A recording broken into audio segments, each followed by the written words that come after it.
നാരായണം നമസ്കൃത്യ നരം ചൈവ നരോത്തമം ദേവീം സരസ്വതീം വ്യാസം തതോ ജയമുദീരയേ. അർത്ഥശാസ്ത്രമിദം പുണ്യം ധർമ്മശാസ്ത്രമിദം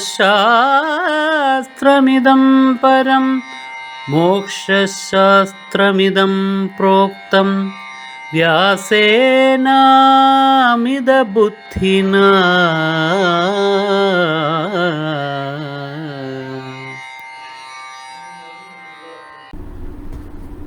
നമസ്കാരം പ്രിയമുള്ളവരെ, ഗീതാഭാരതത്തിൻ്റെ ഇന്നത്തെ ക്ലാസ് ഇവിടെ ആരംഭിക്കുന്നു. ശ്രീ മഹാഭാരതത്തിലെ ഭീഷ്മപർവത്തിലുള്ള 18 അധ്യായങ്ങളാണ് ശ്രീമദ് ഭഗവത്ഗീത. വ്യാസഭഗവാൻ ആദ്യം നിർമ്മിച്ചത് തൻ്റെ മനസ്സിൽ ഭഗവത്ഗീതയെയാണ്, വേദാന്ത സാരസർവസ്വം. അതിന് കഥാരൂപത്തിലുള്ള വികസനം നൽകിയതാണ് ശ്രീ മഹാഭാരതം. അതാണ് നമ്മുടെ ചർച്ചാ വിഷയമായ ഗീതാഭാരതം. ഗീതയിലെ 16-ാം അധ്യായത്തിൽ ദൈവീ സമ്പത്തിനെയും ആസുരീ സമ്പത്തിനെയും വളരെ വിശദമായിട്ട് വ്യാസഭഗവാൻ നമുക്ക് പകർന്നു തരുന്നു. അതിൽ ദൈവീ സമ്പത്തിന്റെ സ്വഭാവങ്ങളുടെ പ്രത്യേകതകളുടെ ചർച്ച നമ്മൾ നേരത്തെ തന്നെ പൂർത്തിയാക്കി.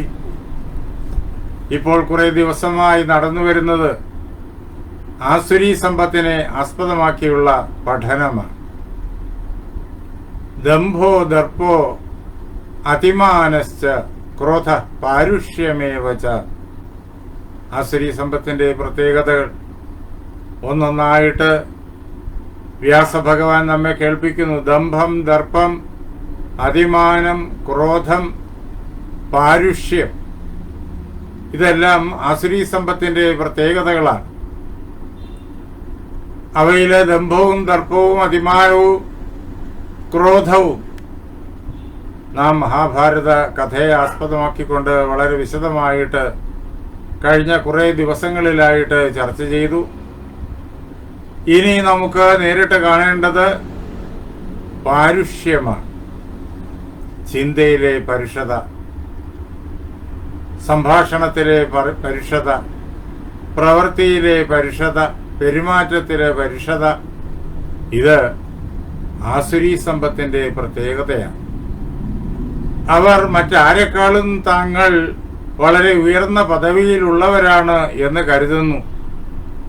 മറ്റുള്ളവരുടെ ചിന്തകളും പ്രവൃത്തികളും അത് യഥാർത്ഥത്തിൽ എത്ര കണ്ട് ധാർമ്മികമായിരുന്നാലും എത്ര കണ്ട് നന്മ നിറഞ്ഞതായിരുന്നാലും അത് തനിക്ക് ഏതെങ്കിലും പ്രകാരത്തിൽ അഹിതമാണ് എന്ന് ചിന്തിച്ചും സങ്കല്പിച്ചും പരുഷമായിട്ട് അക്കാര്യത്തിൽ അവരോട് പെരുമാറും. ഇങ്ങനെ പരുഷമായി പെരുമാറുന്നതിന് ചിലപ്പോൾ അല്പാൽപ കാരണങ്ങൾ ഉണ്ടായി എന്ന് വരാം, പലപ്പോഴും കാരണമൊന്നും ഉണ്ടാകാതെയും ഇരിക്കാം. ഏത് സന്ദർഭത്തിലും മറ്റുള്ളവരോട് പരുഷമായി പെരുമാറുക ആസുരീ സമ്പന്നന്മാരുടെ സ്വഭാവമാണ്.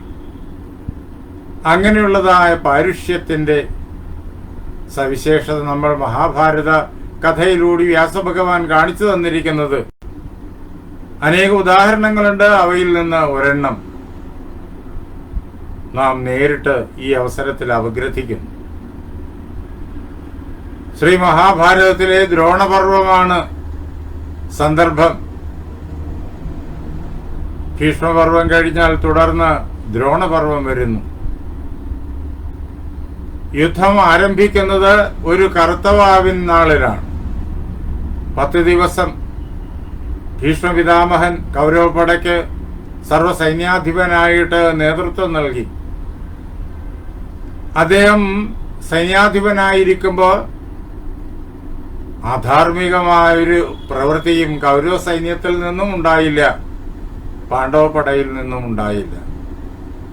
യുദ്ധത്തിന്റെ വ്യവസ്ഥകളെല്ലാം യുദ്ധം തുടങ്ങുന്നതിന് മുമ്പ് ഭീഷ്മപിതാമഹൻ എല്ലാവരുടെയും മുന്നിൽ വെച്ച്, പാണ്ഡവന്മാരുടെയും കൗരവന്മാരുടെയും എല്ലാവരുടെയും മുന്നിൽ വെച്ചിട്ട് പ്രഖ്യാപിച്ചിരുന്നു. ആ വ്യവസ്ഥകളെല്ലാം അങ്ങേയറ്റം ധാർമ്മികമായിരുന്നു. ആ വ്യവസ്ഥകൾ ഭീഷ്മൻ യുദ്ധം ചെയ്ത 10 ദിവസവും കൃത്യമായി പാലിക്കപ്പെട്ടു. അതിനെ ലംഘിക്കാൻ, ഭീഷ്മന്റെ കൺമുറ്റത്ത് വെച്ച് ലംഘിക്കാൻ ആർക്കും ധൈര്യമില്ല, സാധ്യവുമല്ലത്. 11-ാം ദിവസം മുതൽ കൗരവ പടയെ നയിക്കുന്നത് ദ്രോണനാണ്. 10-ാം ദിവസം വൈകുന്നേരം ഭീഷ്മൻ തന്റെ ഇച്ഛയനുസരിച്ച് തന്നെ പടക്കളത്തിൽ നിന്ന് പിന്മാറിക്കഴിഞ്ഞപ്പോൾ താൻ ചെയ്യേണ്ട ചുമതലയെല്ലാം നിർവഹിച്ചു കഴിഞ്ഞു എന്ന് പൂർണ്ണ ബോധ്യം വരുമ്പോഴാണ് അദ്ദേഹം ആ യുദ്ധത്തിൽ നിന്ന് പിന്മാറുന്നത്. യുദ്ധത്തെ ഒട്ടും അനുകൂലിക്കാത്ത ആളുകളിൽ പ്രധാനിയാണ് ഭീഷ്മൻ. പക്ഷേ നിവൃത്തിയില്ലാത്ത സാഹചര്യമായി പോയി. രാജാവ് യുദ്ധത്തിന് പരിപൂർണമായിട്ടുള്ള അനുവാദം നൽകിയിരിക്കുന്നു. രാജാവിനെ ചോദ്യം ചെയ്യാൻ പാടില്ല, ഹസ്തിനാപുരത്തെ എപ്പോഴും രക്ഷിക്കുക എന്നുള്ളത് തന്റെ ധർമ്മമായിട്ട് താൻ പ്രതിജ്ഞ ചെയ്തിട്ടുണ്ട്. ആ കാരണത്താൽ ഭീഷ്മപിതാമഹന് യുദ്ധത്തിൽ പങ്കെടുക്കേണ്ടി വന്നു, കൗരവപ്പടയുടെ നേതൃത്വത്തിലും പ്രവർത്തിക്കേണ്ടി വന്നു. യഥാസമയം അദ്ദേഹം പിന്മാറി.